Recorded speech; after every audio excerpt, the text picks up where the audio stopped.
এবং শেরপুর, জামালপুর, নেত্রকোনা, কিশোরগঞ্জের এই মহাসমাবেশে সম্মানিত সভাপতি, উপস্থিত প্রধান অতিথি, সংগ্রামী মহাসচিব, উপস্থিত জাতীয় স্থায়ী কমিটির সম্মানিত সদস্যবৃন্দ, উপস্থিত বিএনপির কেন্দ্রীয় নির্বাহী কমিটির সম্মানিত সম্পাদক এবং নির্বাহী কমিটির সদস্যবৃন্দ, উপস্থিত কেন্দ্রীয় অঙ্গ সংগঠনের সম্মানিত সভাপতি, সেক্রেটারি এবং সম্পাদকবৃন্দ, উপস্থিত আজকের এই সমাবেশে 7টি জেলা থেকে যে সকল নেতৃবৃন্দ আজকে এইরকম একটা প্রতিকূল অবস্থায় সরকারের অবৈধ সরকারের এই প্রতিকূল সৃষ্টি করার পরেও বিভিন্নভাবে সারা রাত থেকে নিয়ে আজ সকাল দুপুর পর্যন্ত সারা ময়মনসিংহ বিভাগ থেকে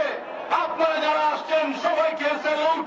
আসসালামু আলাইকুম ভাইরা আমার, প্রিয় ভাইরা, বক্তব্য দেওয়ার কিছু নাই।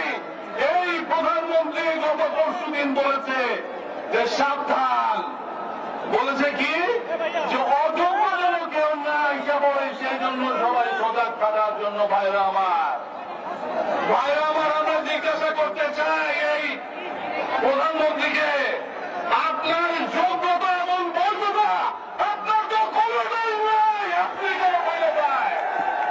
আপনি কেন ক্ষমতায়?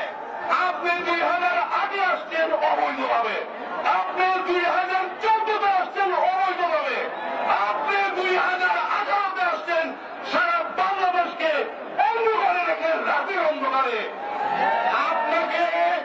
আপনাকে এই দেশের সর্বোচ্চ আদালত বলে দিয়েছেন রং হেডেড প্রধানমন্ত্রী, আপনি মাথা নষ্ট।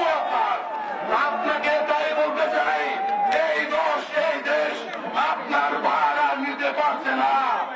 এই দেশ আপনার ভার নিতে গিয়ে আজকে সারা বাংলাদেশ ধ্বংসের সম্মুখীন। ভাইরা আমার, প্রিয় ভাইরা আমার, তাই বলতে চাই আজকে আমাদের নেতা তারেক রহমান সাহেবের নেতৃত্বে সারা বাংলাদেশে যে গণজোয়ার সৃষ্টি হয়েছে, এই গণজোয়ার থেকে আপনি রেহাই পাবেন না। আর আমাদের এক দফায় এক দাবি, এই অবৈধ রং হ্যান্ডেড প্রধানমন্ত্রী কবে যাবে, এই আহ্বান জানিয়ে আজকের এই সমাবেশকে সফল করার জন্য সকল স্তরের আমাদের নেতৃবৃন্দ, কর্মী ভাইদের ধন্যবাদ জানিয়ে আমি আমার বক্তব্য শেষ করছি। খোদা হাফেজ।